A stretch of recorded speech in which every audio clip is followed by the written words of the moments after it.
Okay, how many here have heard of PebblePad? Ah. Okay. Well, today, as the title suggests, I'm going to be talking about the use of PebblePad, in particular the use of PebblePad in the personal and professional development curriculum in the School of Medicine.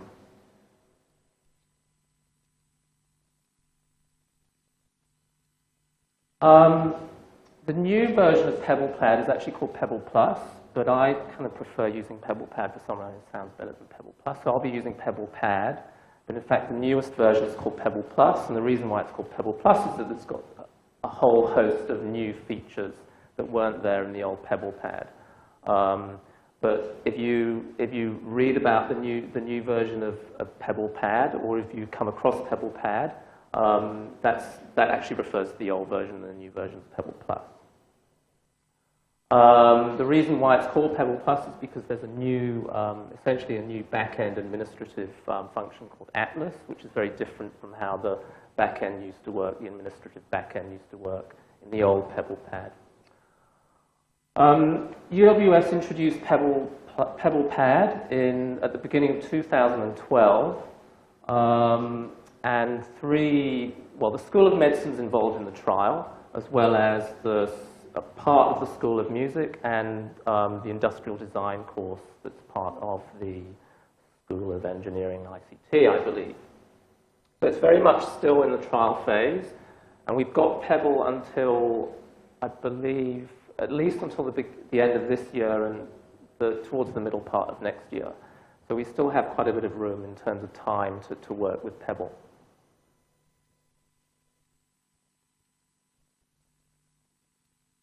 Pebble is often called an online portfolio. Other examples are Mahara, which is actually an open source version of an online portfolio, and PebblePad isn't an open source version.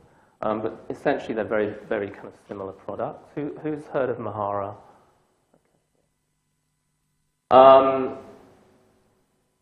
PebblePad has the capacity to promote student reflection, as well as student collaboration, and perhaps one of its key affordances is the ability to promote continuous, ongoing formative feedback from tutors, so that activities can be designed in such a way that students over time get continuous formative feedback during educational and learning activities.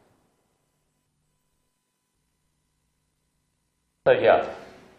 Collaboration is a key component of PebblePad. It's one of its key affordances, together with formative feedback from tutors to students, as well as supporting reflection.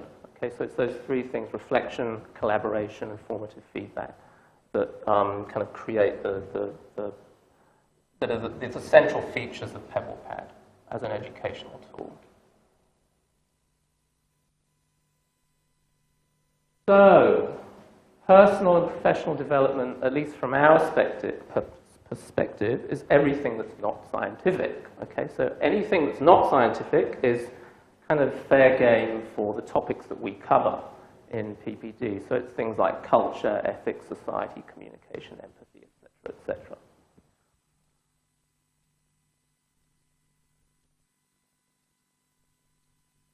We're using it in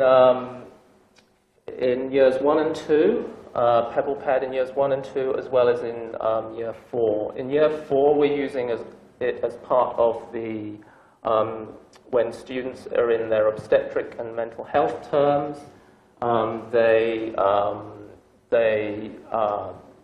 the task is to write a learning journal over the span of 9 weeks. So that's how it's used in year 4. In years 1 and 2, they cover a range of topics.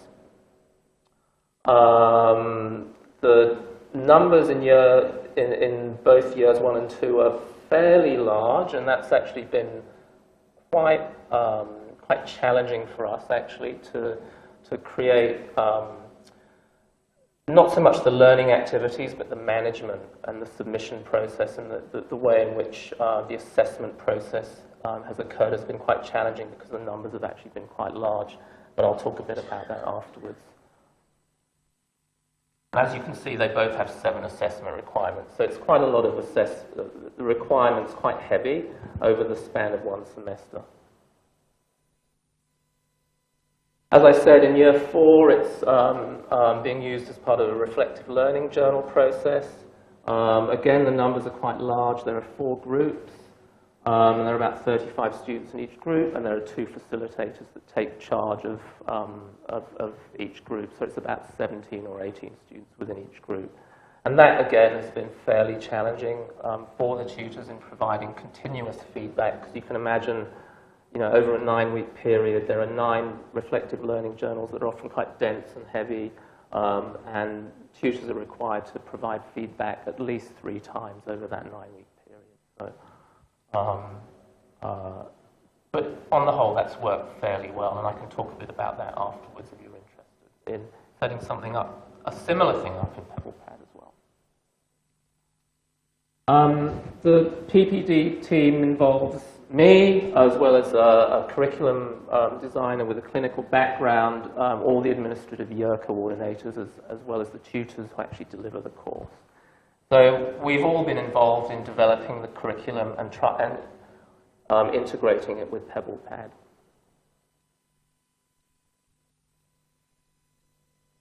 Okay, so concretely, there are 2 ways to get in. You can either get in through the single sign-on process through Views, which works very well, or you can get in via that address, the V3 address, which works well as well. I prefer that address because there's one less step involved. So that works fairly seamlessly, and you use your Views login details, username and password. The main version of PebblePad is Flash-based. It's a Flash-based application, but there's also an HTML interface as well.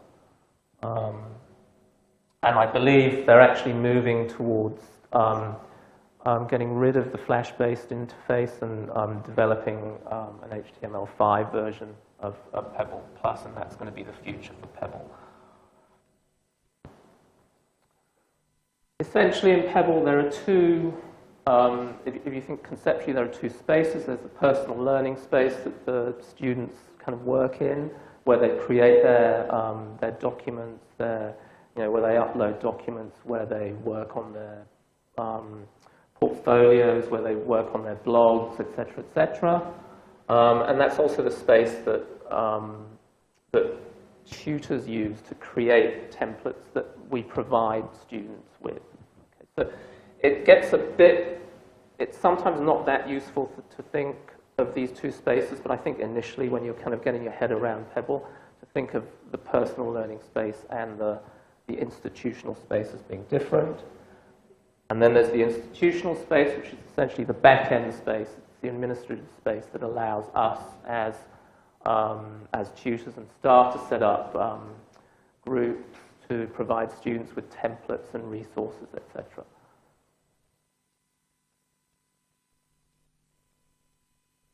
So now I'll just go through in greater detail how we're actually using PebblePad in years 1, 2, and 4. One of the activities that students do as part of the year 1 PPD component is to think about what the differences are between their high school learning experiences and because obviously at university the kind of learning practices that are required from students are different from high school learning practices. So the idea in this activity is to get students to think a bit more reflectively about what those differences are and how that might impact on their future studies as they move through their course. We built this particular learning activity using PebblePad's form builder, which is quite powerful. It's quite a nice tool. So yeah, that was actually quite a successful activity. Students really enjoyed doing that one. The next one, out of the 7, I'll just briefly talk about 2 actually of the activities. There were 7 assessment requirements in year 1, but I'll just talk about 2 of them here. The Hippocratic Oath, where students are required to reflect on what does it actually mean. Oh, okay. What does it actually mean to be a doctor? You know, why do I want to be a doctor? What are the values of being a doctor? What's my role in society? Just to get them to reflect a lot more deeply about where they see the role of the doctor is in society. Okay? And that's both a reflective and collaborative activity. An example of a year 2 activity is students, again, it's a group activity, it's a collaborative activity as well as a personal reflection activity where they're required to fill out a questionnaire about their attitude to mental health.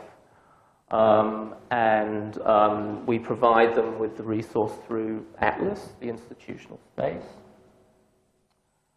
And the activity continues with a group reflection on mental health and their attitudes to mental health. In year 4, as I said before, it's a learning journal task. It's summatively assessed, so the summative guidelines are very clear in the learning guide, and students follow the learning guides to produce, high quality reflections on their obstetric and mental health terms. There are 6 weekly reflections, 2 kind of wrap-ups and 1 final wrap-up, and that's all done using the blog tool in PebblePad.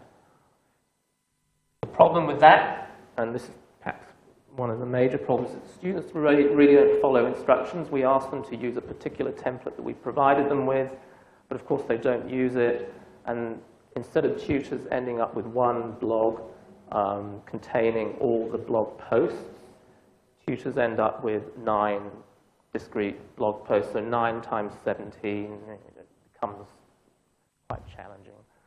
So one of our challenges is to try and get students somehow just to follow the instructions,